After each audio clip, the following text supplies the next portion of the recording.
So, DSA family members. Yeah. But this is yeah. switch.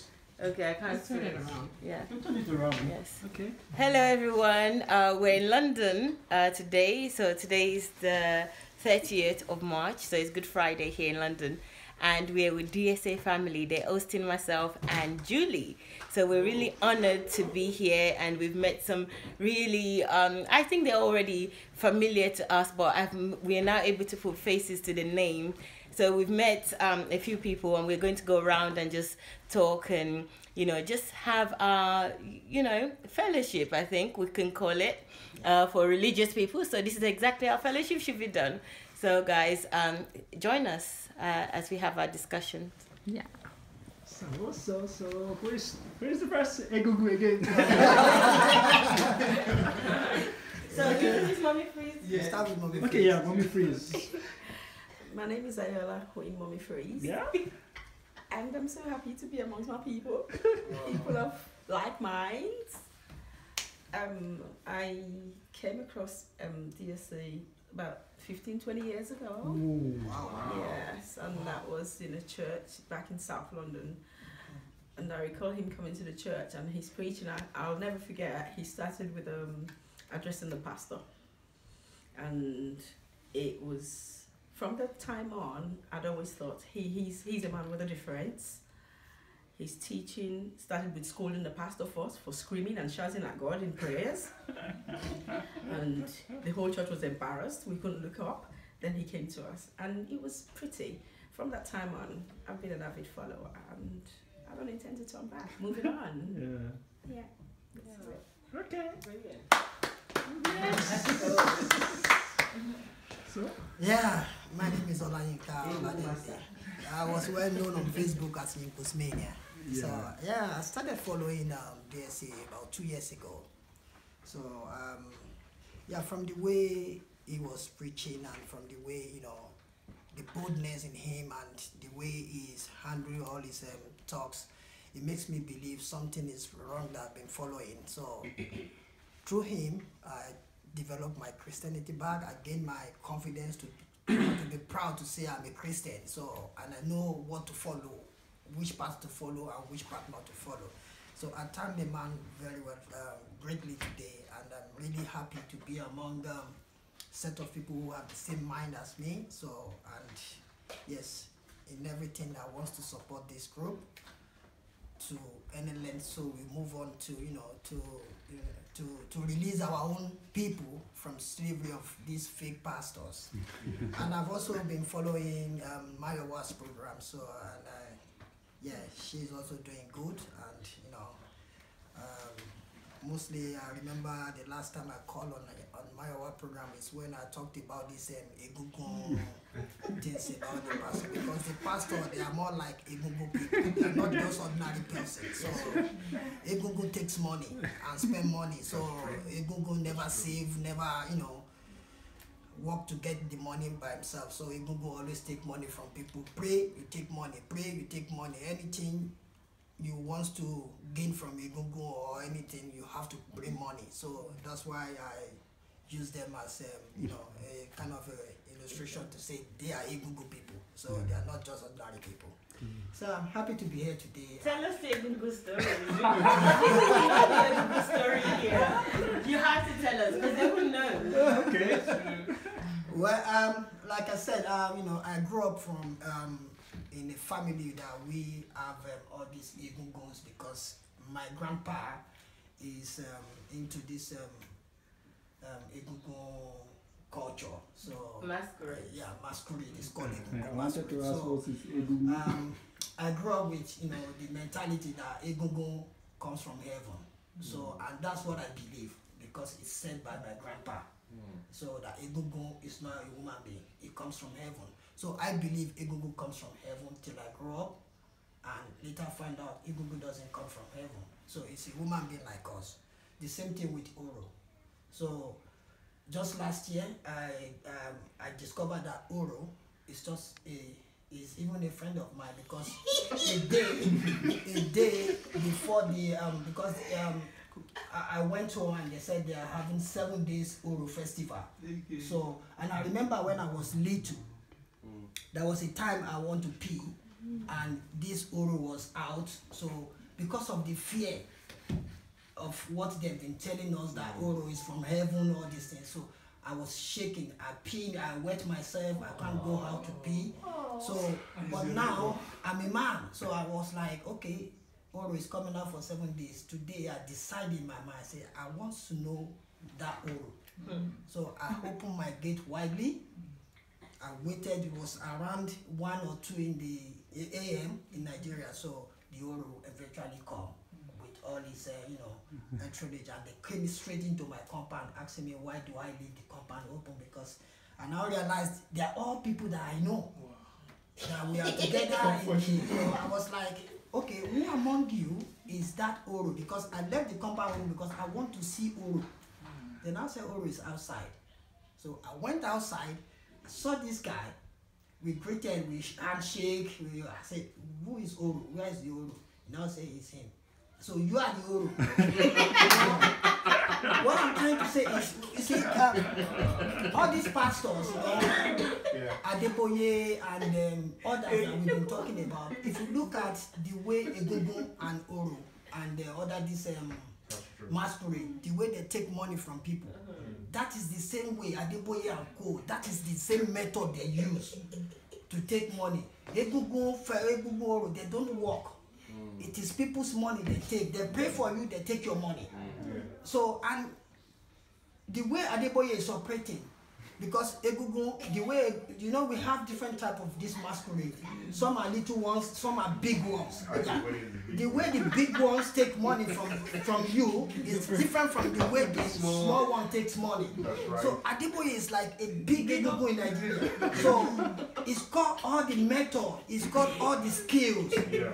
He knows what to do, how to get the money out of you, and that's what big Egungun do. Because when they are out, the small Egungun have to hide. That's right. So because the big Egungun is out, so right.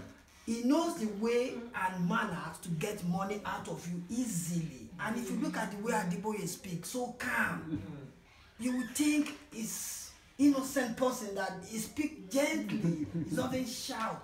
That's the attitude of big Egungun. It's only small Egungun, you see them shouting, running up and down. So, yeah, that's it. So may God just help us.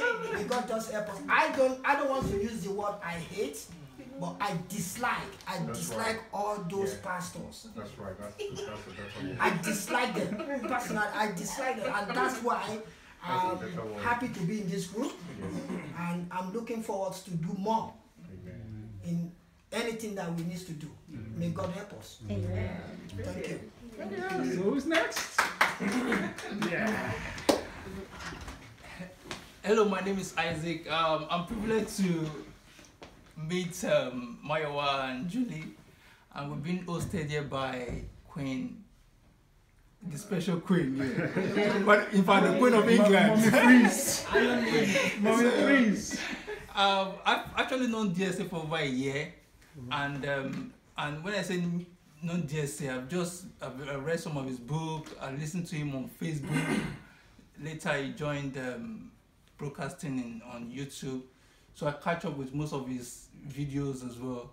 And one thing I'll say about DSA is DSA has got energy that can produce something out of you. So let's say, for example, you have somebody that says the same thing, but they don't get results. But with DSA, when he speaks to you, you produce results.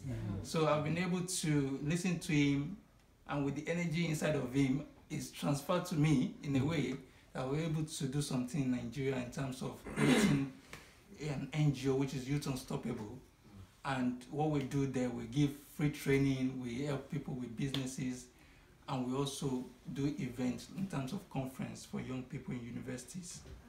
And now meeting these like-minded people that are causing revolution here is value to me, and I will tell you how value it is. You know, today is my anniversary. Woo! So It's Wedding not- anniversary. So And you're here. I'm Wow. telling you. So that's how important Wow. the movement these guys are doing is so important that Wow. we are going ahead to liberate many people that have been in the slave of the force of deception that is happening. Thank you. Wow, wow, wow. And a round of applause, please. Happy anniversary, man. You need to go back home first. The door. Hello. So, I'm Donald King. Yeah.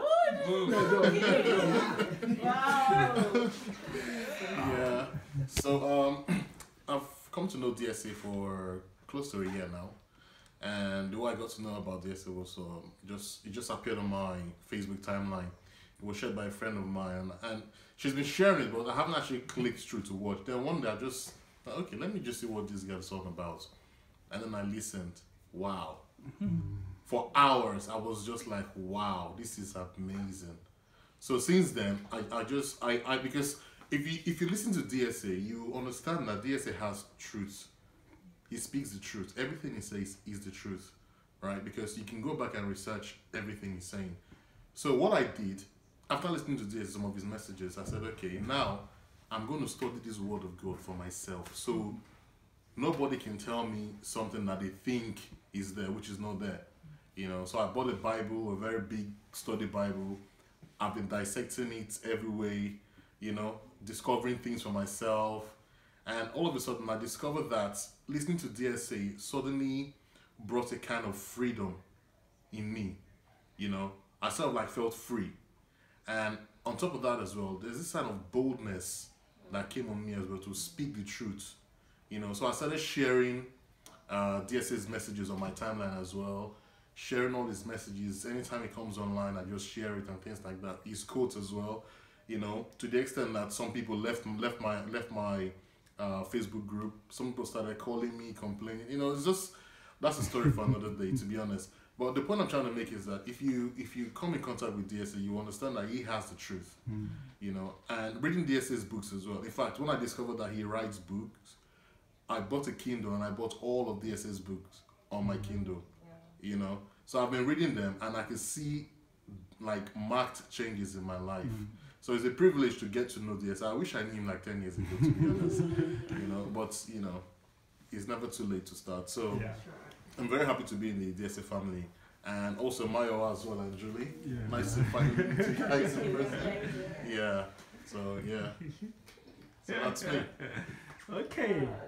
So who's the next guy? Hello, I I am Mr. Uche Naokam, and I came to know DSA almost 5 years ago through a relative of mine. I think her name is Pearl Davids or something. She kept on sharing DSA's videos, but I wasn't taking it serious. I would just, you know, flipping through. I'll just look at what DSA was talking about. I was like, okay, no problem, and the rest.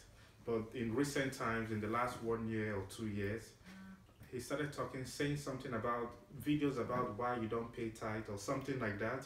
And later I saw a video about him and Daddy Freeze or something. I said, okay, hold on a second, hang on a second. Maybe I'll start looking at this pastor and be taking him serious. So when he brings up video, I'll watch for some minutes and I'll find out that I'm watching more and more and more. And so that's how I get to know him and the rest, you know. Like Donald said, that DSA have a way of putting boldness in you. You know, right now I'm bold to put things and say something about tithe, about this pastors, about that. You know, though he's giving you enemies and all that. But yes, he has given us boldness, and I'm happy and I'm thanking him for bringing boldness to everybody. At least you might have 1 million enemies, but you still have 1 or 2 people, me, Donald, and some other friends and all that. You know, we all click to each other and we all encourage each other and all that, you know. So he has given us boldness. He has broken the word of God. I used to think my pastor, Pastor Chris, before I left him.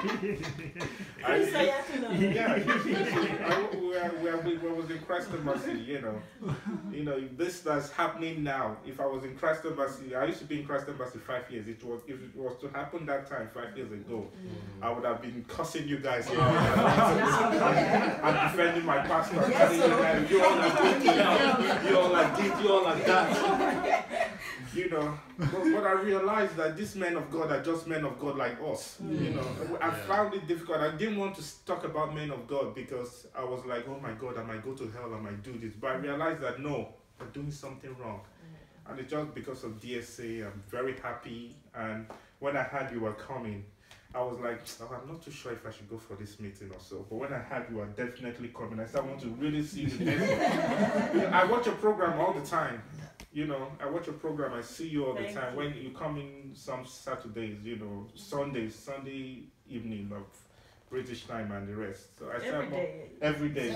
But you know, we're working, so we won't be able to. Yeah, but some Sundays I always watch you on Saturdays. I don't miss our program. Yeah. The notification is there. Yeah. So I'm really happy to see you. Very, very happy to see you. And I said that yes, that's why I came here, and I'll be following DSA forever. Nice. Yeah. So should I?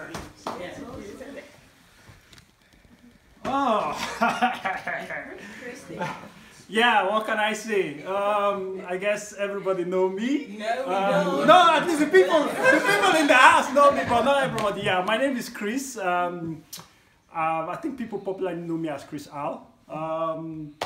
What can I say? I came across DSA, that was in October 2017. But prior before October, I've been having a lot of, questions in my mind. And I've taken the questions to a couple of people, a couple of pastors, deacons, and nobody could answer those questions for me. I started doing some research, and I found some answers for myself, but some others were still like a gray area, and I was like, what could this be? So before October, I saw years back, I saw a clip about an interview that DSA did in TBN. I think it was, I can't remember, one of the popular musicians that was interviewing him. So I just saw it, but I just briefly brushed it aside because he was talking about being in Ukraine and the things that he was doing in Ukraine. So I just brushed it aside.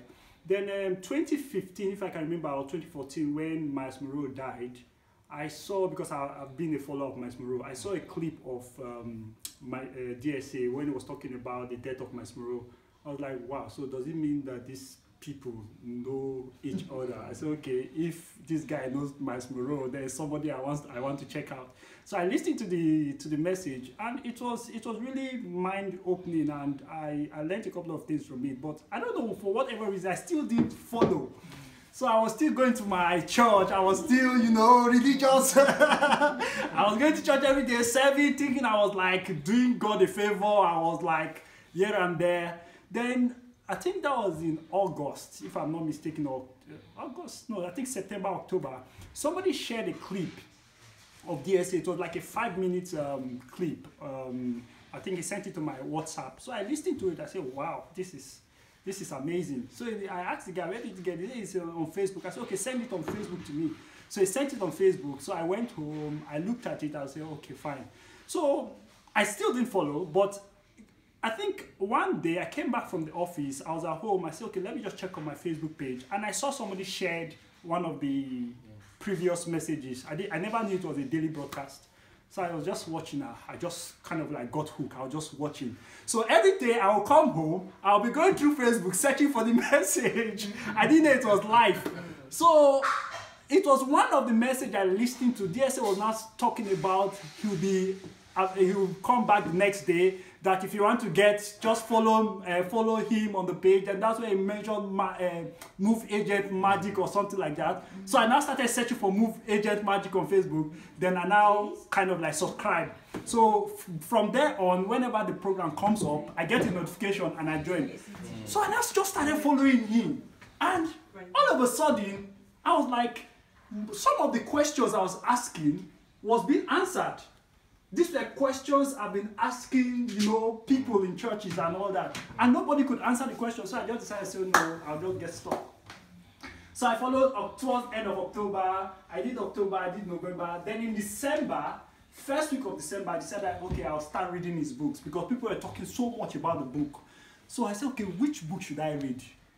And I said, okay, I went to Amazon, Boy, when I typed Sunday Adelaja books, it's just like a torrent of books were just pouring down. So I got a little bit confused. I didn't know which books to buy. So that day I listed, and somebody was just recommending create your network. I said, okay, let me start with that. Boy, it was the best thing I ever did. So I just took the book, bought it on Kindle, I started reading. After the first, not even before the first chapter, just the introduction, the preface, then the introduction. Before I could complete the introduction, I said, no, I have to see this man. So I just closed my pad, then put it aside. I started searching for how to register for HMT. Went to his blog. Finally, I saw the form. I just completed the form. I said, I must see, because for me, I've always wanted to meet my Smuro. But when he died, it was really sad. Yeah, I was really sad. So I said, this man, no, before you go home, I must hook up with you. So I just registered for HMT, and I went for HMT, and that was like, that's when I met these two beautiful, lovely, gorgeous ladies, man. Yeah. I was blown away because the reception I got, I remember the first day I walked into the living room, when I saw, if I was just a G, that they were just like, just blew my mind. So I met them. So what did you do? Tell me. Yeah, we've had this concept of GEOs, of papas. In fact, I was in Winners for so many years. I never saw the top pastors, I never saw them face to face. You understand? I've been in other churches. I've never gotten that freedom to relate and talk to people. But the first I went to Ukraine, right from the airport, I told DSA this. The reception I got from the guy that came to pick me up, it was kind of like, you could just feel that genuine love. So we just got along. Then I came, went to our church. Then when it was time for the program to start, I just walked into the living room when they were practicing. DSA was with the slippers. They just saw me and they were like, Chris, right? I said, yes. He just came. And to my greatest surprise, he just knelt down. I was like, yeah, I was shocked. I said, what? He was like, when you're not even privileged to see your pastor. He came. I was like bending down like this. You know how Nigerians would just kind of like stoop down. And as I was bending down, he was also bending down. And he was going lower than me. I said, no. So immediately me too, I went down. And before I knew it, he was on his 2 knees on the floor. I was like, and he held me and he hugged me. Honestly, you don't know what that did for me. In fact, it just, when you say it broke down walls that have been built up for so many years, it just crumbled. Then I was like, and I kept thinking, all the while I was with you people, talking to you people, something was just going through my mind. I said, what kind of man will do this? Because I told you, I said, when I was coming to Ukraine, I had 3 objectives. The first objective was, I said I wanted to see the lifestyle of the man. I wanted to see if his lifestyle actually matched what he was preaching, because you get people say anything, but they don't live it. I said that's the first thing. Then the second thing, I've heard so much of what he's done in Ukraine. I wanted to just go and see for myself. Yeah, it is true, and how he did it. Then the third, I said, if those 2 things are true, then I'm going to ask him to be my mentor. So those are the 3 things. So the first, in fact, what he did the first, they just answered the first question for me. Then later I stayed through the HMT, then went out, saw some orphanages and all that, came back and I was like, wow, I was blown away.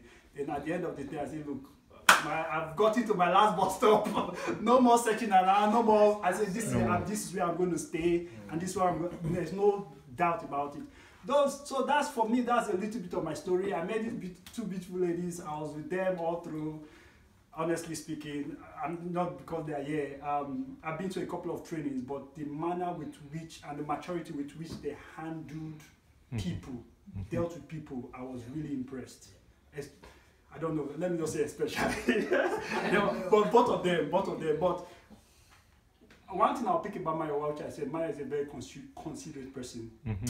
Julie, very articulate, and I don't know how to put it. The way she handles this. Sometimes I'll just be looking at them. The way Mayowa will talk, respond to questions, the way Julie, I never saw Julie got upset or, you understand? She would just like, your flare up, she would just sit down, no matter what people say, she would just like quietly answer the questions and respond to you. I was like, okay, I was just learning, I was just speaking.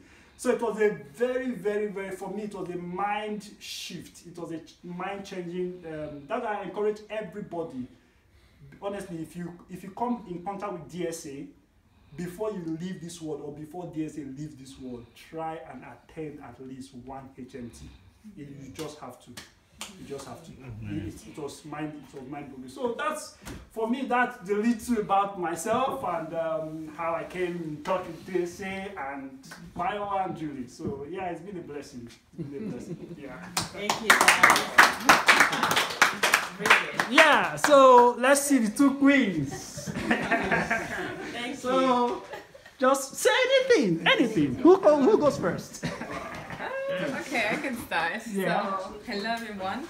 Yeah. It's Julie. Yeah. I'm not really in front of the camera kind of person, so yeah, I guess that's more how I am known. I'm like the behind the scenes person. Yeah. So yeah, it's just been such a great journey, and I'm just so happy to have met everybody and to have gained the experience that we've gained, and you know, I would do it again, really. Yeah. It's just so enriching and edifying, and everybody is just so, I don't know how I can put this into words in a very short period of time, but just the amount of glory I have seen, you know, and the hand of God in different people and the expression of God through different people, it helped to uncage God, you know, out of all the structures that we've put him and all the cages that we know God from, and people are so able to point fingers to say this is where God is or this is where God is, and when you go there God is not there, or with this person God is not in this person. And through this experience and living at Dr. Sunday's place, getting to know all these people, listening to all the teachings, reading books, and you know, conversing with people, it's just so, I just see God everywhere, you know. I just see him in all sorts of people. I see him everywhere. So, and I think that's also one of the reasons why we are able to do what we are doing. You know, we're not constrained to any geographical place or any particular person, because God is everywhere we are. Everywhere, you know, people are, there's God. And, you know, what greater privilege to have is to have a freedom to go and explore him and to, you know, see more of his fingerprint of who he is in different places that you have never dreamt of, never planned in your life consciously, you know, because it wasn't programmed into you, you know. You're just able to be the person that God can use in so many various different ways, and you're free to be that person. So it's just like flying, you know. You're arrived at that point where you can fly and you're not constrained or restricted by anybody. And that's really how I can define this whole experience, that, you know, I just found freedom, I found God, and I feel like I can rest, you know. Not like, I mean, I think there's a lot more that we can do and that we have to do, but it's just that you can do everything in peace. You know, you don't feel pressured, you don't feel forced, you don't feel like, frustrated or constrained or anything. You just, when people say going with the flow, I think this is like the completely different dimension of going with the flow. So, yeah, I'm just so happy about everything. I'm so grateful to Dr. Sunday, to the whole Adelaja family. Everybody is just such an asset in that house. And I miss everybody there. I miss Dr. Sunday. I miss, you know, Galina, Pastor Natalia. I miss everybody. And but you know, life is what we make of it. You know, God has given us everything we need, and all we need to do is to use all of that and to make the most of it. You know, and don't worry about anything, really. We really shouldn't be worrying about anything. So, yeah. So, thank you. Yeah, thank you. Mayowa. Hello, everybody. It's such a pleasure to be here today and to be amongst DSA's family in London. It's really a pleasure. You know, I've lived in London before I went to Ukraine. I've lived in London for many years, for almost 30 years actually. And I haven't had the type of relationship that I've had, and the type of love, the type of connection that I have had since being DSA family. So to me, that's even a world on its own. It feels like a paradigm shift. And it's not even a paradigm shift that is stagnant. It's also progressing. So from one paradigm, I'm moving to another paradigm each time. And it's such a pleasure. I feel really alive being part of DSA family. I feel I really need to talk about how I met DSA as well, which I have spoken about a few times. And I think it is important that I share that as well, since everybody here shared that.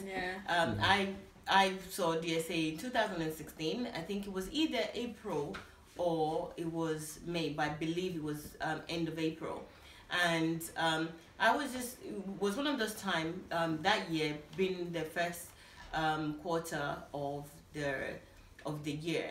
I didn't have my Facebook on. I actually deleted because the church I was going, you know, they always kind of talk down on you with Facebook and social media, that is a new year and this and that. And I just thought, okay, let me just stop Facebook for some time. And that was around the time that I came back to Facebook. And it was in the morning, I was going for a walk, and I just switched it on, and I saw Dr. Sunday. I was like, oh, who is this? But I remember the name Sunday Adelaja because the church I was going, the pastor has mentioned his name and kind of boasted about him and said, oh, the Sunday, Pastor Sunday was not Dr. Sunday then. Is this and that, had the largest church in Ukraine, is this. So I thought, okay, so this is the guy that's called Sunday, you know. So let me listen to him. And I said, I'm going to give him 5 minutes, you know, because I'm sick and tired of pastors. I'm not quite I didn't consider myself as somebody that is religious, you know, but, you know, I don't even think I love Christ. If I'm going to be honest, I don't love God. But I was doing certain things obligatory, you know, just get it done, you know, go to church, give my tithes, offering and everything. But I was really pissed off with the church. I was pissed off with religion, especially. I was pissed off with so-called leaders and everything. And, you know, I felt like God was just so not there. God was, I don't know. I don't even know what to make of God. So, but it's not something that I could say out because there's no one to say it to. And when you do say it, they are kind of like, okay, they dismiss you very quickly without giving you answers. And you can actually see it in them as well, that, you know, they are struggling, but they just dismiss you and tell you that it's a devil that is talking to you. And, you know, you just shrink back into your shell and you just get on with the day. You're just waiting for the day to die, or, you know, something is going to happen. So I said 5 minutes, and that 5 minutes, seriously, is this. These 5 minutes has been months, years, and here, and forever to go. And I am just so, I couldn't believe that somebody like Dr. Sunday existed in the world, like, you know, and the way he talked, the truth that he speaks resonated with me. You know, it was saying things that inside of me, I can checklist that this is true because God is in me.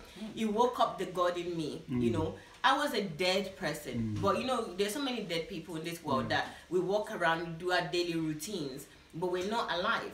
So he woke me up. So that was the first thing that he did. And I know vividly that he woke me up. You know, I was in a cage. I described it. The first time I went to Ukraine, well, the first time was the time I stayed there. I didn't leave, you know. And I made up my mind to do that before I even met him face to face, because I knew the truth. It was inside of me. And that's one thing that I want everybody else to know as well, that the truth is inside of you. God is inside of you. You don't need to go to any destination or any location to meet God. Yes, you can do that as a variety to experience God in a different way, or in a different atmosphere or environment, because the environment is really important. But God is in you. Nobody needs to tell you to come somewhere or do something to get that God. You know, just like your parents, you don't actually need to do certain things to know that they're your parents. So this is the God in me. And I knew nobody could tell me otherwise. I didn't need to even discuss it with people to say, okay, is this guy for real or not? Because everything was just being checked. Of all the things that were in me that I couldn't even speak out or even contemplate, I knew them. So he freed me. I had the image that I had was I was in a cage, and it's not just me, there are lots of us in the cage. He came, he unlocked this cage, and some of us did not come out. I mean, it took me a while to come out as well. You know, I was literally thinking, if I go out of this cage, right, what's gonna happen? Nothing is new. Let me just stay in this cage. Yeah, it's safe. I know these people. We get normal food. We get everything that we need. Let's just stay here. This is our lot. This is what our portion that we are being dealt in the world. So let us just stay here. And he kept on saying, come on, come out. It's a whole big world. It's all yours. It's all your father's. You can. And he kept on saying that. And a lot of people didn't come out. Eventually, I just look around and I'm like, okay, I'm coming out. And I just went out of that cage. I came out of the cage literally, and I was like, yeah, it's fine. And then some people were still like, okay, keep going. You're crazy anyway. They were saying, you're crazy anyway, keep going. And I went with him, you know, people that are going to come came. I was tired on the way, you know, I was weak. He would get me, he would give me some water. You know, I would wake up until I actually wake up to life and become a person, you know, a personality, and become who I was supposed to be. And I really identified myself and saw myself in Christ and saw Christ in me as well. So it was just a very real, tangible experience for me. You know, I felt like that 2016 was when I was just born, you know, not born again, but just born to life. I felt like I was in another planet, and I came to the real planet that I was supposed to be on Earth. And, you know, I went to Ukraine. I made a decision to go to Ukraine. I just decided in December, I remember the day. He was talking about if you don't make a decision about 2017, it would be the same. It was December, I think it was 26th of December. If anyone goes on YouTube, Sunday Adelaja Official, you will see that video. And he was teaching, and he was saying, you have to make a decision about 2017. And I thought, okay, I have a job, I have a place that I live, I have a car, I have all those things. So everything just became meaningless to me. And I wanted to make that decision.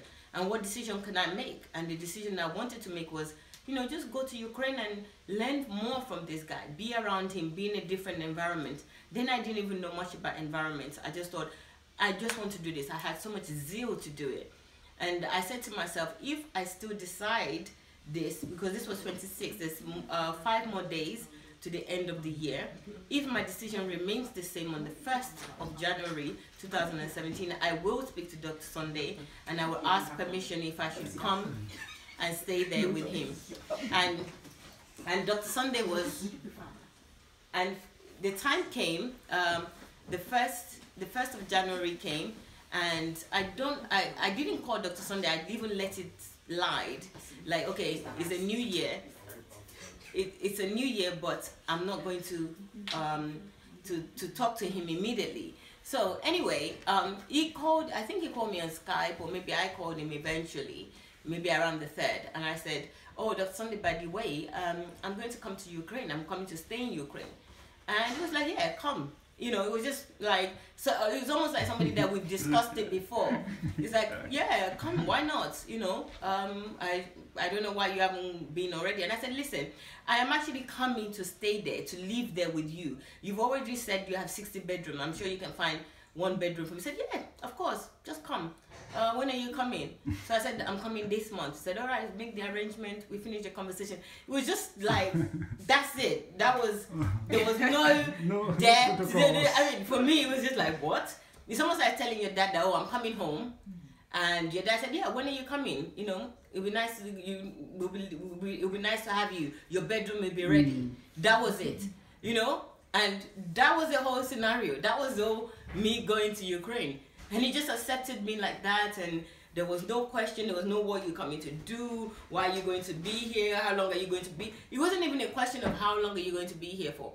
So that was another, for me, that was another paradigm shift, to actually experience somebody like that. I remember I was even thinking, I'm not sure if I said it to him, that you're not going to speak to your family or your team or somebody, you know.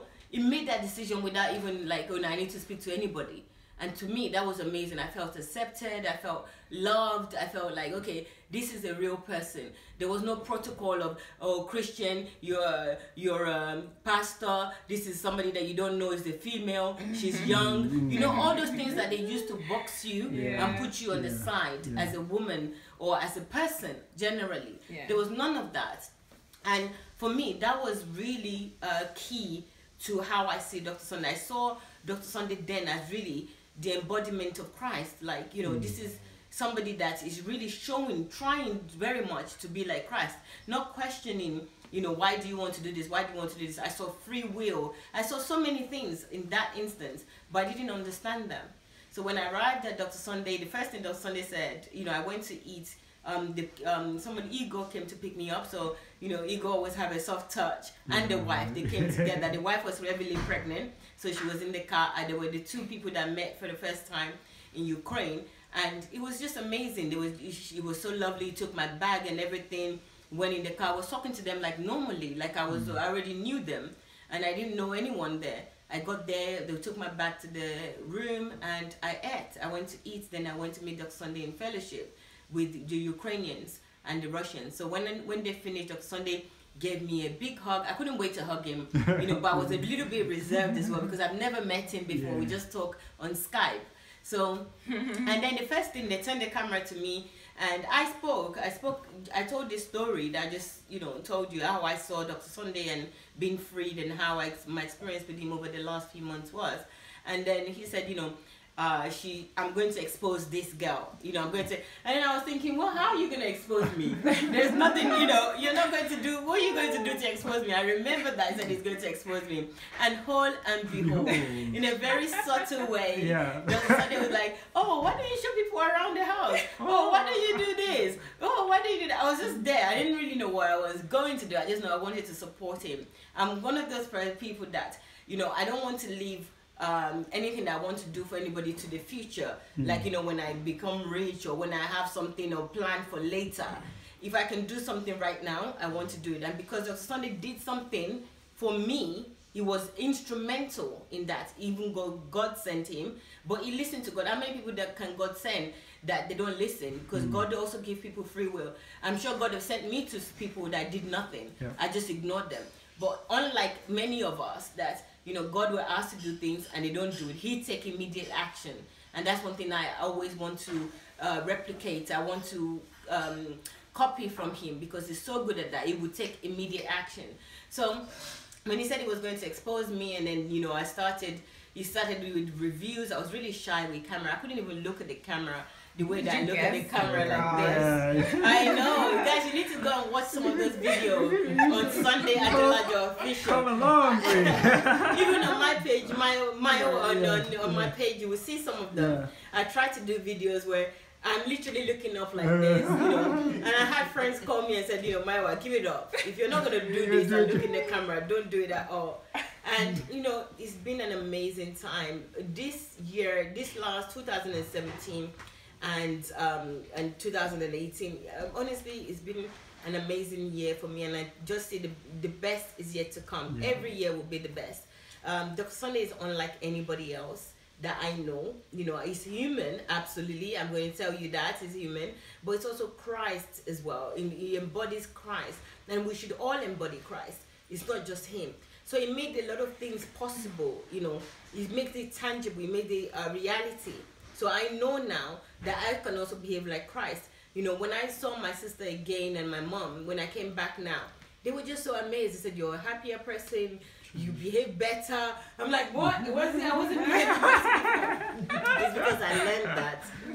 I learned that from somebody. And it's Dr. Sunday, it's Pastor Bosse Adelaja, it's the children, Pearl, it's Perez. We met Perez a few days ago in London. We spent time with him. It is Zoe, everybody in that family, Pastor Natalia, Galia, Lady Olana, Igor, everybody. They're human being, but they're human being that strive to be like Christ every single day, and we should all be like that. So the Bible is not a book that I read. It's a book that I act. You know, it's my action. God is not somebody that I go to. It is somebody that is in me, and we relate. You know, so none of those things. There is no separation between me and God anymore. There's no separation between me showing God to people. I don't have to say believe in God to people. I'll just say, people, look at me. You know, Dr. Sunday would say he wants you to know that if you meet him, you've met Jesus, right? So for me, I don't want people to be praying for Jesus to do something for them if I'm around. You know, Jesus have done it for you already. I am there to help. in the capacity that I can, in any way that I can. Because Jesus is not going to come down, or God is not going to come down. He's going to use every one of us.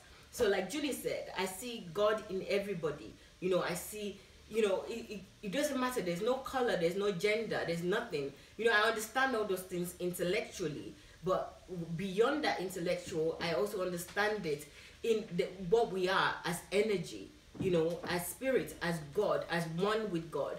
You know, and even if I say I don't agree with Daddy Gio or Pastor Apostle, Apostle of Prosperity, aka Oyedeko and all sorts, Priest and all of them, you know, I still see that they are in the image of God, and they are still loved. But, you know, I break the plague of silence because I am God too. I'm not going to be afraid of them, you know, and I see and also see the truth. Truth is light. That is why I'm a light. I'm the light of this world. You are also the light of this world.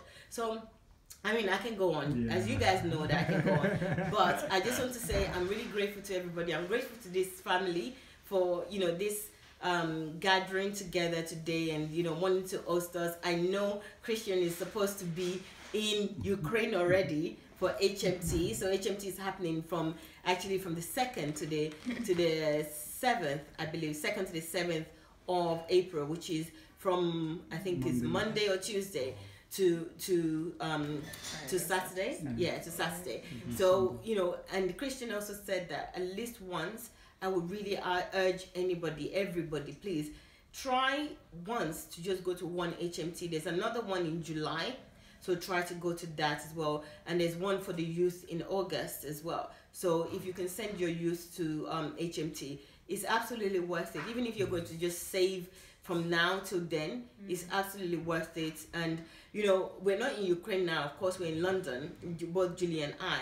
But, you know, for me, it was important for me to express those qualities and those gems that Dr. Sunday has impacted on me to the world. You know, that not just stay with Dr. Sunday. It's very, very difficult to leave Dr. Sunday.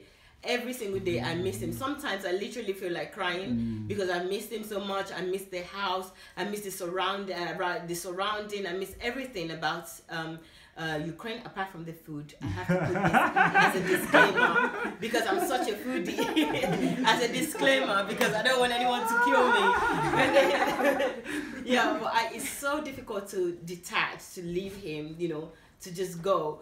But it's something that has to be done. You know, but it doesn't mean just because we're not together physically in Ukraine doesn't mean that we're not together. Like everybody here, I already feel like I know them, you know, and I've only just met, other than apart from Christian, I've only just met the rest of the people here. But already I feel like I know them. They don't feel like somebody that I've just met. You know, you would have to understand this. If you ever experience DSA family, you would experience this kind of closeness, this kind of connection. It's just so universal. You know, it doesn't matter where we go in the world, we are always going to be DSA family. And I'm always going to miss DSA, and I'm still going to see DSA. We're still going to do so many projects together. We still have the Nigerian Transformation Project that is still going on, and it's still going to, we haven't even started yet. We're just doing the preliminary work, and it's still going to go on. There's so much that is going on. And I also want to ask anyone that, you know, wants to go to Ukraine and just, you know, volunteer for some time, please consider it, you know, speak to us, speak to other people that have been so that you will know what to expect, but don't take our word for it. You know, make up your own mind inside of you that you want to do this. You know, I was privileged, I was lucky, I don't know what I can call it, I was blessed that God just put in my heart. I'm not any superhuman being, I'm not special in any way more than anybody, but I was able to do it, and it was the best thing that I've ever done.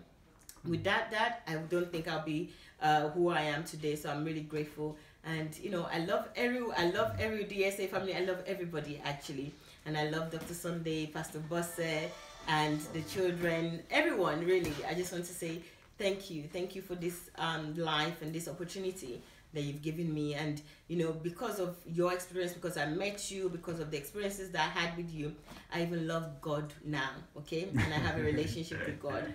So you know, you can say you actually led one person to God. So thank you. Thank you, Mayowa. I think Julie left out that part. How she met DSA. Yeah. So now back to Julie again. Okay, sorry about that. So, oh wow! Seriously, I could have continued listening to my. She just put everything so well, you know, because obviously she has her own experience, but there's lots of similarities actually that we've had. And for my when I met Dr. Sunday, I heard from him actually about 10 years ago already, because our church, the church that I was in, was connected to his church, sort of like in an umbrella guidance. So he was like the apostleship something, I don't know, because I was helping writing the mission statement of that church. I wasn't really involved into the relationship aspect, but I was helping and writing, and this is how I actually got to realize that, oh, we're connected to someone called Apostle Sunday Adelaja somewhere in Ukraine.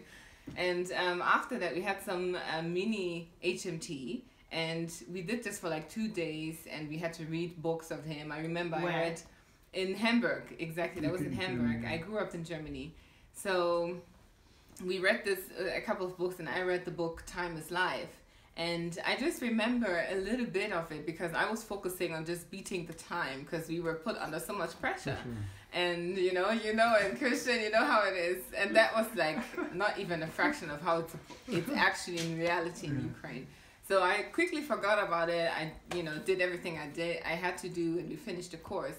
And I just remember we tried to go to Ukraine once in 2012 because of the anniversary, but we were not granted access to the plane because of our passports. They were only temporary German passports. So after like 5 years, I think, was it? Yeah, I think 5 years, 4 years, 2016, my pastor at that time called me again and told me about, oh, you remember, you wanted to go and everything. So he actually compelled me to go after I hadn't listened to Dr. Sunday all these years. And then he told me to go, and he was putting so much pressure. He said, go, go, go. And at that time I grew up in church as well. And for me, church was never really a bad experience. I was like this, comfortable, ignorant Christian goers who didn't really question a lot. I just had a few questions in my head, and I was also made to be silent, even though I had questions in my head, and I tried to always get answers to them. And in my heart and in my private setting, I would always, ask God questions and try to figure out stuff, but I wouldn't really talk to anybody about these things. So I then decided to just go. And what I found in Dr. Sunday was this person who was gently pushing me, to embrace those questions in my head, because I was made to think I shouldn't question, you should be quiet and you shouldn't be so outgoing, you shouldn't always question everything, you shouldn't be such a rebel, so I was always very careful, especially growing up in Germany. Germans are very reserved and they're very diplomatic, they don't want stress and they don't want confrontation, so that's how I was also tamed. And I only started to realize that while I was going to Ukraine. I even stayed in an Airbnb. I didn't stay at the apartment of Dr. Sunday the first time. And even for the HMT, I stayed at the hotel. So I didn't stay there at all the first time I came, just because I was so tamed to, keep my privacy and not reveal myself and who I am and all these things. So he was really understanding of this, because people are either one extreme or the other. They would either push you and say, come out and do this, or they would just say, okay, leave this person because, and he would be like this good balance and trying to push me, not too much, but very gently and very understanding. And so I started to create this trust and have that relationship with him where he then was able to, train me more. And I was able to accept it because he had built the foundation of trust and love and care before. So I just realized that, if you find gold, you shouldn't run away, right? You shouldn't run away. You should use that gold and try to make something out of it, And when I understood that, I actually found gold here. I mean, everything changed for me. My entire holidays, I came to Ukraine. I took outside of HMT, I would come to Ukraine at least twice. My money, I wouldn't care. Just come and pay the price, you know, pay the flight tickets and do everything I needed to come, because I still had to kind of build. You know, I wasn't like Mayowa, super radical, and be like, hey, I like this, I'm gonna go. You know, for me it was like, oh yeah, I like this, but let me still, you know. So I would come and go, and at some point I just read the book, Money Won't Make. No, what's the book? Sam, stop working for Uncle Sam. And this really did it for me. It was already, just like Mayowa said, we all have truth in us, you know.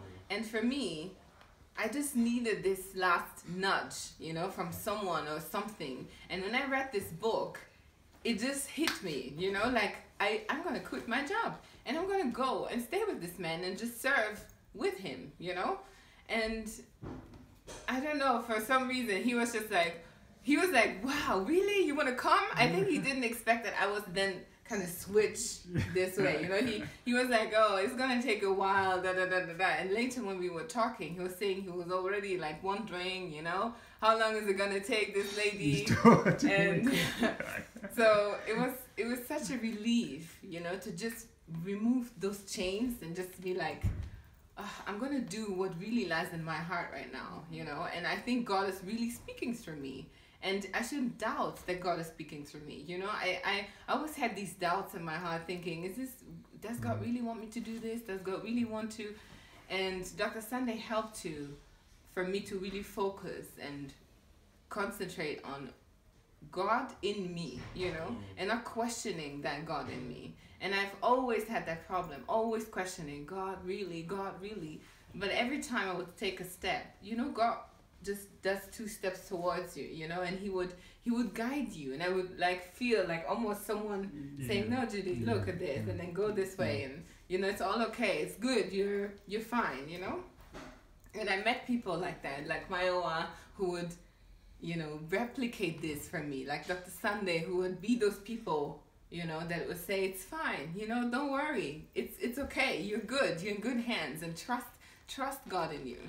So I think that really helped me to become who I am today. There are obviously many different people who had some part and some take into molding me into who I was, good and bad experiences, you know, but I'm so grateful for everything, because it's just priceless, you know, it's priceless. I hadn't asked for, I didn't know what I was asking for, but I definitely would do everything again, you know. And it's just so marvelous to explore yourself in such a different dimension with so different eyes. And I don't know, it's just it's an experience I wish everyone would have, you know, everyone. It's like, and I had to actually train myself also in that area, because I'm someone who, when I find something great, I would want to shout, I would want to make a party and say, everybody come and see, you know. And you know, I think Mayowa has been such a great force that helped me to trust as well, you know. So many I just had to learn to trust God so much in everything, you know, for him to be the truth that he is, and to speak to people, and to me not, even if I have good motives, to not enforce myself on others, because that's how we got where we are when it comes to the church, you know. There were certainly people who had good intentions and who had good motives, and who said, you know what, I have the truth, everybody needs to know the truth. And at some point it all switched around, because you're flesh, you are a human being, you're still limited, you know. And you can't separate that, and you have to, it's very dangerous for you to claim that you know it all, and to want to, you know, overwhelm everybody with that truth. Let everybody enjoy the same free will and humanity that you have as well, because nobody came to force you, and if they did, it's still not okay, you know. It's not okay, you're not supposed to do that to everybody else. So I think if God focused on giving us a free will, just like he has, we should grant everybody the same privilege, or, you know, at least give people the free will, and everything will work itself out. And that's such a big leap of faith, you know. For me, this is real faith, trusting that God is going to do what God is going to do, you know. And like I said earlier, it's just so freeing. It's a lot of freedom. It's a lot of assurance, you know. There's no more doubt about these things. And even if I have doubt, I think that's part of what makes our relationship with God, that we always go back to him and ask him questions. And we say, look, I have these questions in my head. I'm not really sure. And please tell me, what am I supposed to know? What am I supposed to understand here? And he always sends people your way to get the answers you need, you know. So yeah, I just think that I'm so grateful, and I will always be grateful, and I'm really looking forward to everything that's going to happen and that we're going to do. And yeah, so especially my journey now with Mayowa, you know, it's so exciting. It has all sorts of facets, like we are, like I already said in our last broadcast that we are almost like black and white, you know, so opposites and everything, like literally everything. Sometimes it's like, oh my God, you know, and then and then at other times it's just like, you know, I think if I didn't have this, I wouldn't be who I am now, and I wouldn't be able to reason the way I am. It's just so, I don't know. I think everyone should have a Mayowa in their lives, really, and everyone should have like. That's really to me. And I really think it's so good that she's doing this broadcast, because I don't know. It's also part of her nature, obviously, right? But I think she has so much that we need as humans, and I think everybody has, really. Don't misunderstand me, but there's just something God puts into different people, you know, for them to express. And it's, I just wish more people would listen, you know, would listen in, because I went to Germany, I visited friends and my family, and I've had conversations with people, also family members, and you know, you see the differences in thinking. And there were so many occasions where I thought, oh my God, I wish this person would just listen to Mayowa at one point, you know. And it's just, well, again, trust that God, you know, is going to do what God is going to do.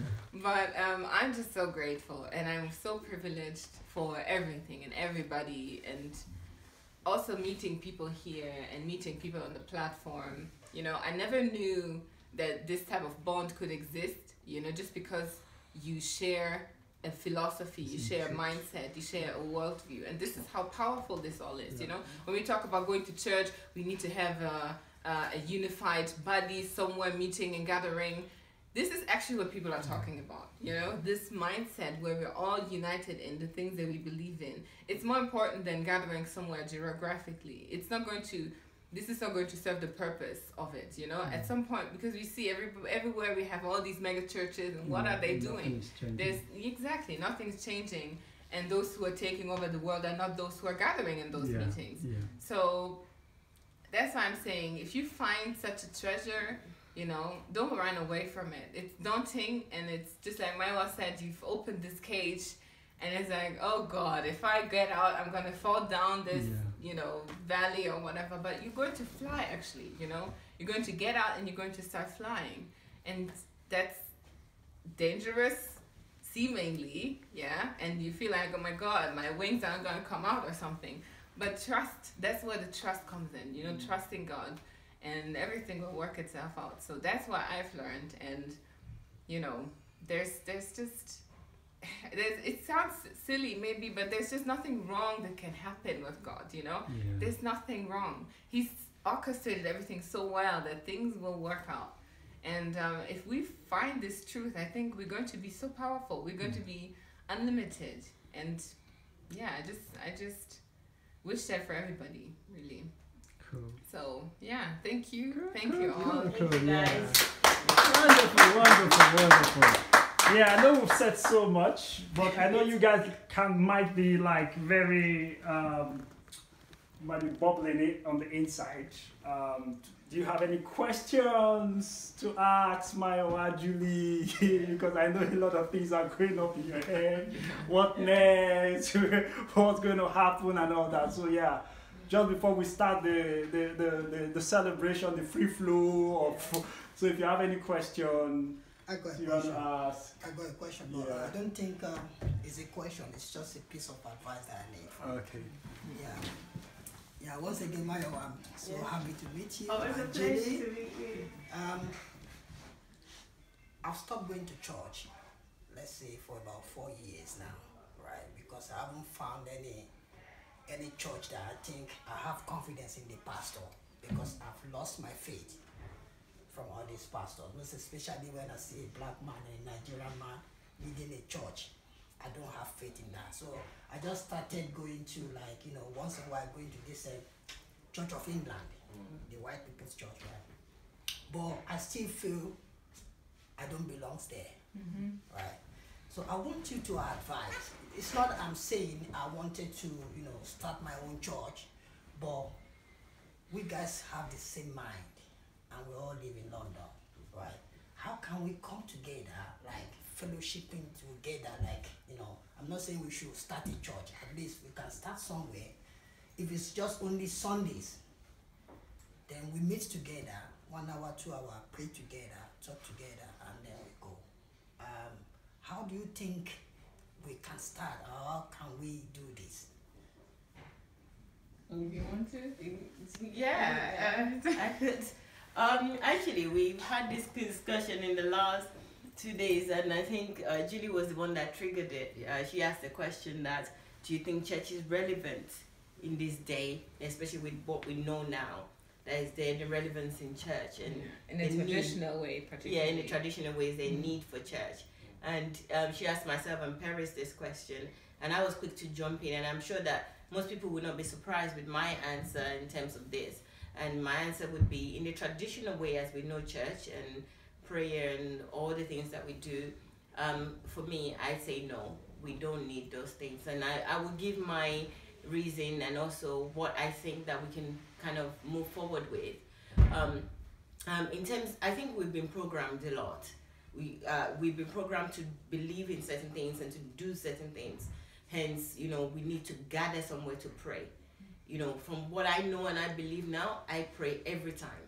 You know, you can pray anywhere that you need to pray. I'm not discounting collective prayer. If there's a goal that you will want to meet, you know, but it's not standing together for or coming together for hours to come and do that. You know, it's more, prayer for me would involve coming together to rub minds together, coming together to put plans and strategies together, coming together to say, okay, who's going to execute this? What are your skills? Coming together to say, how can I help you? You know, what can I do to help us to achieve this goal, to make this thing that was not tangible, it's not seen, it's not touchable, to make it reality, to make it something that is tangible and you can touch. So that would be prayer. That would be the reason for us to gather together. Church as we know it, where you go to a location, you go and pray, a pastor will come, preach to you, I think it's obsolete now. I don't think it's necessary. Yes, there are some things that we do there that we can still do in our gatherings. As we gather, either we gather in a cafe, or we gather even, maybe I saw you walking somewhere, and we stop and we were able to conversate with each other. I feel like at that point we are gathering, two are gathered together. So we could be on the road and we stopped and we can gather together. So as long as we have ideals, we have things that we want to do and goals, and we go for it, believing that we already have Christ in us, we have God in us, and we are in Him as well. So every moment, every action that we take, it's us, it's church. We are the church. It's not a building, you know. So we also need to always use our sound mind to make plans, to set the goals, and to take actions towards those goals. So that's living and bringing the kingdom here on earth. And I'll give an example of that. You know, even I don't really know why we really do want to do the church in that traditional way, in the way that we've been programmed. Even schools now, they're having blended learning. You know, universities are blended learning, where you don't have to go into university to learn. You can learn online. You know, you can learn with different materials. You can learn by going to certain place and just showing to your lecturers that you attended this place, or even your workplace. Part of your activities in your workplace is your job. So your interaction at work, your interaction with any human being in any facet of life, that is church. And that is Christ. And your prayer session is also that. Of course, we have us like-minded people. If there's something that you want to do, what makes prayer is communication. So communicate with people. These are the God that you see, including your God, the God inside of you. Communicate that with people that are like-minded, that can help you. Solitude. I haven't been somebody that practiced solitude, but it's something that I really believe in. And I see Dr. Sunday practice it every single month, and I see the result of that. I see the result of nothing, like air, become something that we can touch.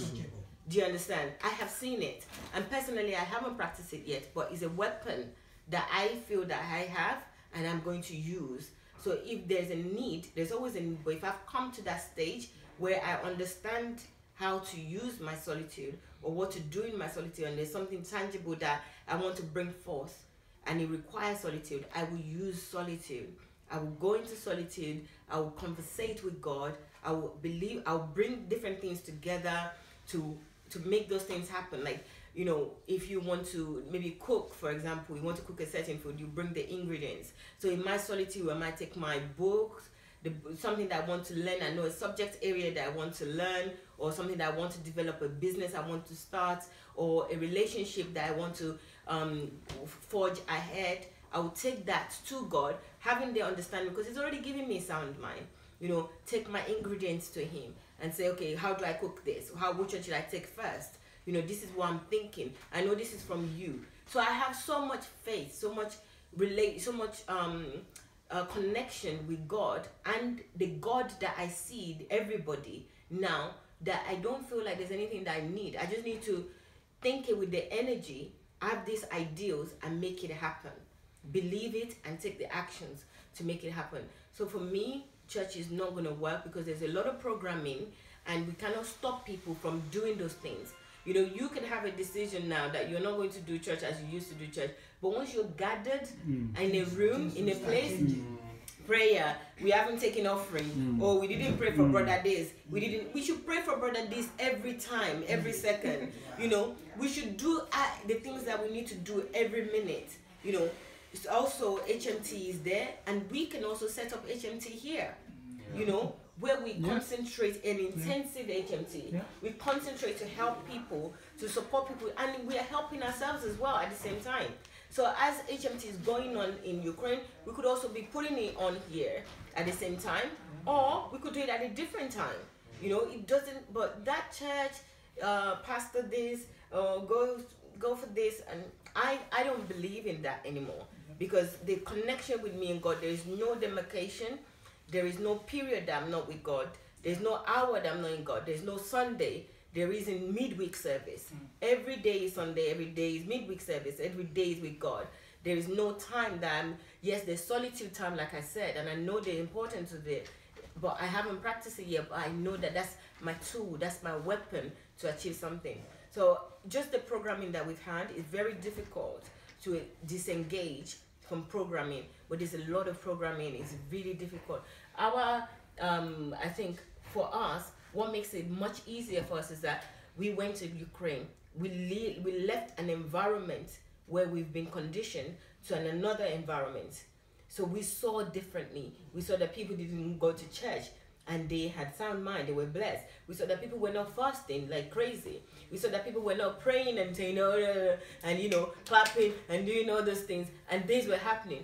Even though we knew it happened in the world, we didn't see Bill Gates, Mark Zuckerberg, or any of those people doing all these things.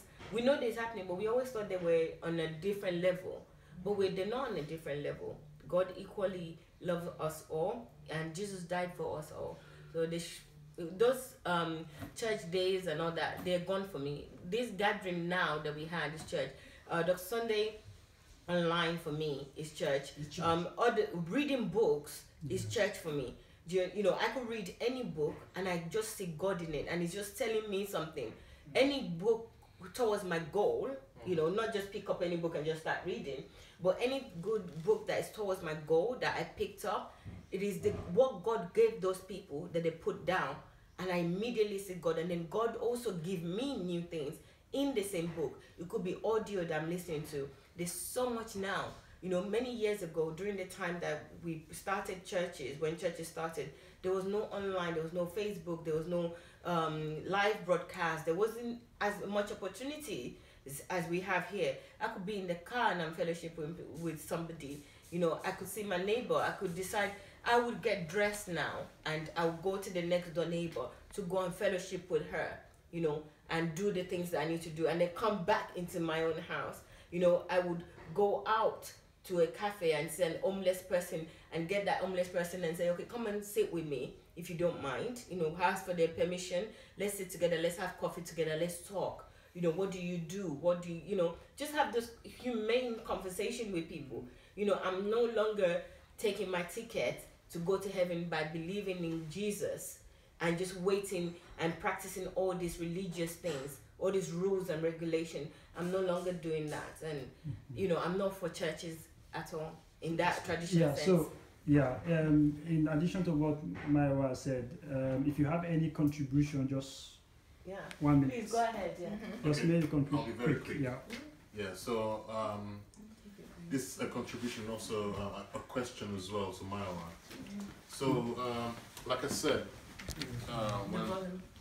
should I move? Yeah, don't worry. So like I said previously, when I got to know Dr. Sunday and understood what he stood for, what he stands for at the moment, and his way of thinking, that affected me very profoundly. It affected my understanding of Christianity and what we have been taught, or what we have been groomed to understand. That, okay, church, going to church is a building and things like that. Dr. Sunday changed my mindset to understand that, look, church is the people. It's not the building. So you don't need to go to a physical building to feel like you've gone to church. We would like to feel that. We would like, because the human being likes emotion. We like, we always want to feel something, right? So we tend to like feel that when we're in a place where they play nice music and but you could actually get this feeling if that's what you want. Here, you could gather with your friends, your family. Jesus Christ is where 2 or 3 are gathered together in my name. I'm there in the midst, so you don't need to go out. Now, the point I'm trying to make is that although we don't need to go there, this is the question. We understand that the traditional church has some foundations in terms of like structures which they've already put in place. I'll give you a simple example. For example, when someone wants to get married, for example, or there's a funeral or things like that, there's a structure in traditional churches where you can always rely on the structures to support the members and things like that. But if we don't participate in that organization per se, and we go as a communal church, like gathering together, how do we execute those functionalities? Like if one of us wants to get married, for example, how do we conduct that? Or if someone passes away, how do we handle the funeral and things like that?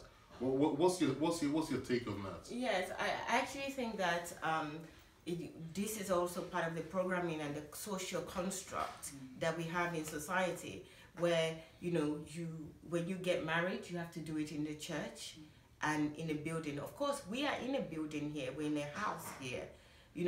Does it make it more important to you that a pastor comes in a building that is called a church to marry you and your wife? Is it because you've been programmed to believe that? Or does that make your marriage stronger? Does it validate your marriage because you had that building that is a church? Would you not have friends to still gather with you?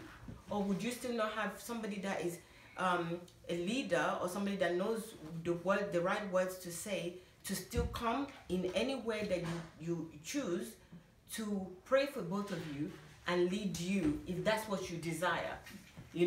Does that mean that would be impossible for it to happen? Does it have to be in a church where it's almost like a cult? So if you don't come to this cult, you can't get married in a church. It doesn't validate your marriage. It doesn't validate you. You know, I remember Sunday, I think it was a few months ago, it was talking about what really makes marriage before. It's not you going to church. It's actually two people sleeping together. That first, this is what they do in those days, is that they will go and speak to their family. So if you want to marry me, hello. One second. Hi, sorry, So if you want to marry me, if you want to marry me, for example, what you would do is, one second please. Yeah. So if you want to marry me, what you would do is you would go to my family to get consent and tell everybody that I'm really in love with this girl, and let your intention be known. You know, this is a modern construct. It's a social construct that we are going to church. Church wasn't even in existence before. Yes. So what is it that we are saying that because of that we have to do this? Because of this we have to do this? We're not really even allowing ourselves to be connected with God. We've actually created these boxes that we want to put ourselves in, and it's not necessary. You know, I really do admire. I'm not negating people that marry in church. I think that's what they want, that's what they believe. They have the right to do that and believe that. But I don't think that we should then say that's the dogma that we need to follow. Yeah. You know, we should be free to follow, to love with our hearts and do the things that we need to do. Yeah. Okay, let me just say something, and I'll be very quick. Like Mayowa have said, right? For me, basically, I've always had this concept. Yeah, I've always had this concept, and what I've come to discover is this: the church, Jesus never brought a church, right? He never brought a church. He brought the kingdom, but he said he was going to build the church. Yeah. Why? So that the church, right, will fulfill the kingdom that he brought. The church is a tool to expand the kingdom of God on earth. So I tell people, I wrote on my Facebook platform the other day, it cost so much bustle or whatever. I said, I'm not a Christian. I'm not a denominationalist. I am a kingdom citizen. And if we understand that life is in a circle, right? The church as we know it, right? In, I don't know how long, but will no longer cease to exist. It will cease to exist. Why? Because it's going back to where it all began. It began, the church began as a home group. That's why if you read in the Bible, you always hear the church in the house of this so and so person. The church in the house. So if there's a church in the house, you know that they are not referring to a building. They are referring to a group of people in a certain place. And I love prophecy. I'm a student of prophecy. There's been a prophecy that as we wind up in this age, right? The church as we know it today, the traditional setting where you have a guy standing in a pulpit talking to a crowd of people, will cease to exist. Why? Because it will fulfill the prophecy of the end time that the Bible has talked about. Because let me tell you the truth, a time will come where the traditional church will persecute the church of Christ, the body of Christ. The traditional church as we see today will be the weapon that the Antichrist will use against. And like Pastor Sunday said this, he told me personally, he was saying, look, with this movement, and I truly believe it, God is calling out his remnant from the earth. He's raising up people. And a time will come, right, where the so-called church we are seeing today will no longer be the church of the body of Christ, but the body of Christ will be a small group of people gathering together, having fellowship. So I don't believe in all these. For me personally, I've just made up my mind. There's all this issue because I've played it, and you brought up the issue of marriage. The statistics of divorce in a Christian church is even worse than the one. So what effect is it having? Absolutely nothing. And if you go back to the Jews where the church came out from, you discover that they never had anything like the church wedding we have today. It was just a union between two families. The father of the bride, the father of the groom, they come together, agree, and they do their traditional Jewish celebration. And that was all. There was nothing like a pastor will need to come and anoint your, forget all those. For me, those things are just rubbish.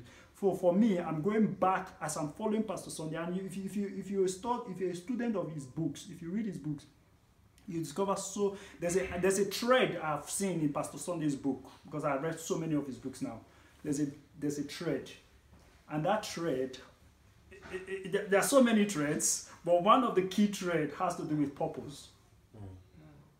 One have to do everything, even I now discovered, I now connected your gifts, your talent, your passion, your purpose, everything, and the kingdom. They are just like in a circle. You understand? So God brings you into his kingdom, right? He has a purpose for you, but he gives you gifts and talent for you to be able to achieve that purpose, so that you're part of the kingdom, what God has called you to do within that kingdom is fulfilled. So at the end of the day, if you put your focus towards the kingdom, you discover you don't really need any traditional building you call church. You, like Mayowa said, you are the church.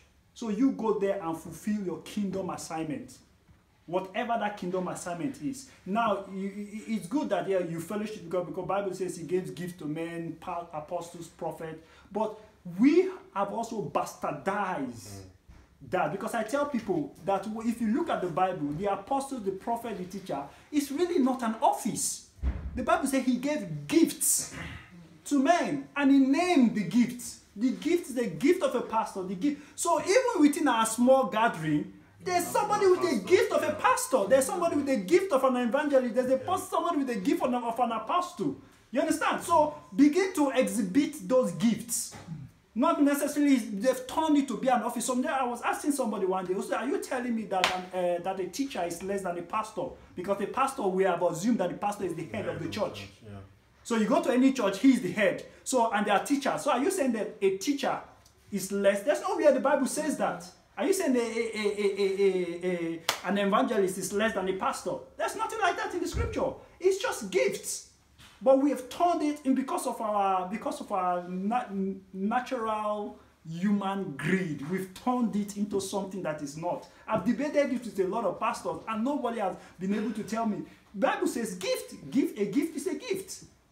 Now, because we've turned it into an institution, we've now put an office around those things. And because of that, you understand? So everything we see is just the conditioning of our mind. And for me, I just told myself, you know what?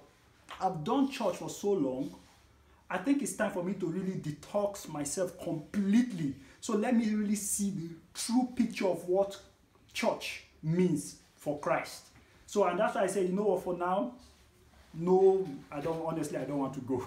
I'm tired of going. I don't want to go there. So that's just the little I want to contribute, because honestly speaking, a time is coming, the earth, the whole of the universe is like a circle. You wonder, why is it the planets, the sun, the galaxy, everything has a shape of a circle. The time, 24 hours, it will always go round and complete one day. Where the church started, the church is going back there. That's it. And that is what the church will be like before Christ returns. It will just be home churches, home groups, no more traditional building. So I don't know if anybody has any. I agree with what you said. Like for me personally, I haven't gone to any church for over 3 years. You know, I stopped. I used to go to Christ Embassy, but I stopped. But I still have friends that go there. They invite me for stuff. I go, I visit, and I leave. But for active participation in any church, no. Until I got to understand what Pastor Sunday is saying, I was, in a way, I was like, okay, I was feeling a bit condemned. Like, okay, do not forsake the assembling of yourself together. So not, you know, they quote that scripture anytime they want to make you feel condemned. Yeah. But Dr. Sunday explained that scripture brilliantly in one of his messages, you know, and that you know, sort of like brought peace to my heart. That okay, as long as I'm, for example, you know, I'm not blowing my own trumpet here. When I started listening to Dr. Sunday last year, I was moved to set up a foundation. And just last Christmas, we sponsored over 20 homeless people in the UK here. Over 20 homeless people to go into a program where, like a rehabilitation program to get them off the streets. And we're also financing a lot of food banks in my area there. The goal is to, obviously it's Africa at the end of the day, but this is like a training ground for me, So that's sort of like, my mindset has changed completely. It has changed completely, I'm telling you. But I asked that question because I know a lot of people will have that question in their hearts. And I wasn't really sure what the answer was, but like you explained it now, you just hit the nail right on the head. Yeah. Thanks for that. I think Julie has something to say. Yeah, I wanted to say something to this. Okay, where do I start? So yesterday we were discussing this with a friend of ours and his wife. And one of the things that friend said, amongst many other things, was, do you actually, and not in regards to this topic, but we were talking about health and the things that we eat and stuff like that. And he was saying that we normally actually don't need to eat all the food that we're eating, because what is necessary for us is to just get some certain ingredients and vitamins and what's it called, like minerals, exactly, into our bodies to maintain it, right? But what we do is we eat things that are pleasant to us, things that add good things to our taste, things that we like to see, and things that we like to eat, taste. So this is also some sort of conditioning. The food that we're eating is conditioning, because we don't actually need to eat these things, but we actually need the nutrients. So if we were to break it down to what we really need, we wouldn't have to get all these mega meals and have all those restaurants and all of that. That's just luxury, really. So when you look at that, when you apply this understanding to your life as a Christian, or your life as a human being, really, do you need to go to this place where you have that atmosphere of people around you, and everybody singing the same songs, and we're all dressed in a certain way, and we smell in a certain way, and all these things? Do you need that? Or is the core the relationship, that God has made us for each other? So, and where can you get that relationship? You can't get it anywhere in the world. And I think that's actually one of the reasons, that's just my personal thinking right now, that the world is actually round, The world is not a square, where we can hide in some corners, but it's actually round for everybody to be visible, for everybody to be reachable, so that there's not supposed to be a place where you should hide and create segregation, and that's what I think these buildings do. They create segregation, so that you go into a place and then you feel like, okay, I've done my duty and I feel holy and I feel like I should feel as a Christian, and then you go out and you feel like, oh, these people are not like you, or these people didn't do this what you have done, or these people don't have the same relationship. But these people actually are supposed to be the instrument for you to get closer to God. And it doesn't matter if they're in this building or if they are not, because God is in them the same way as He's in you. So this building, to me, is a distraction for us from God, is a distraction from God for us as Christians particularly. So if we're talking about going to church or not going to church and the benefits of uniting as a group, I really agree with what Mayowa was saying about meeting to strategize, meeting to find solutions, or meeting to find answers. And I think meeting to have relationship, to foster relationships. But personally, I like to be by myself, right? I like to just spend time with myself, and I know God is with me. I fellowship with God while I'm by myself, And these are things that I think we have neglected so much, and we have traded for the experience with the big group, with all these different people, to feel good, to feel accepted, to feel hyped and happy and dance and all these things, while we are not, the core of who we are is actually supposed to be one with God, And it's like church is bringing us away from this. And I think this does not even apply to Christianity only. It applies to everything in the world if we're really paying attention, you know. Everybody wants to somehow meet with other people. People go out in groups, they go into clubs, they go into, you know, different places to meet with other people, have parades, have all these different things. And we are afraid to be by ourselves. You know, even if you're not a Christian and you look into different studies that people make about solitude, people don't want to be alone, they're afraid. That's why they jump into relationships all the time, because they don't want to be alone. They're not used to it anymore. And I think that's what we are in Christianity as well. We're not used to having time by ourselves with God and fostering that relationship, you know. And I think that's the most important thing, because if we have that, all we need to do is to connect with other people, you know, connect with other people, strategize, find like-minded people. Like we are here right now, we can sit down purposefully to say, let's meet today to find a way to, I don't know, clean the environment here in our community, or and this is how we're going to, you know, spread the love of God. Or we're going to meet in a restaurant, and then we're going to talk about how we can visit people in hospitals, or how we can donate to this cause. You know, we can meet to do all these things, and as a byproduct, automatically we're fellowshipping, we are, you know, fostering that relationship, we are meeting in the name of Christ, you know. And this is what God wants from us. He wants us to meet in His name. And this is not supposed to be in a specific setting, like somebody somehow decided for all of us, you know, who call themselves Christians, and we just went with it. We said, yeah, okay, let's do this because this is church. But where's God? You know, what does God say about all of this? So I think we need to go back to solitude, whatever this looks to you. You know, if you are going to take a week off, if you're taking every day before you're going to bed, if you're taking every morning, however it is, to make this paramount, this relationship with God, because that is going to nurture everything else that is going to be outside as the body of Christ. You know, so that's I'm trying to, you know, communicate what is in my head. I hope it kind of created a picture of what I mean.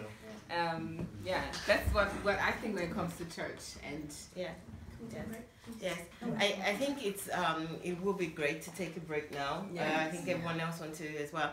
So we're going to come back, but I think the next one will be live. So for those who would be watching this, there will be a live one, and this one will be posted because this is recorded.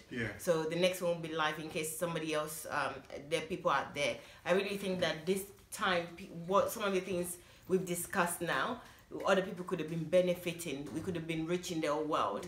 And this is another thing that we also need to do, not just think about ourselves as because we are like-minded, but think about other people that are really seeking something. There's somebody praying to God to have somebody that's answering some of these questions right now. And if we keep it enclosed, then we won't be able to reach them. So we will be back, and I think it would be live if everyone agrees to that. Okay? So thank you very much, and we'll see you in the next live program. Thank you. Bye-bye. Bye.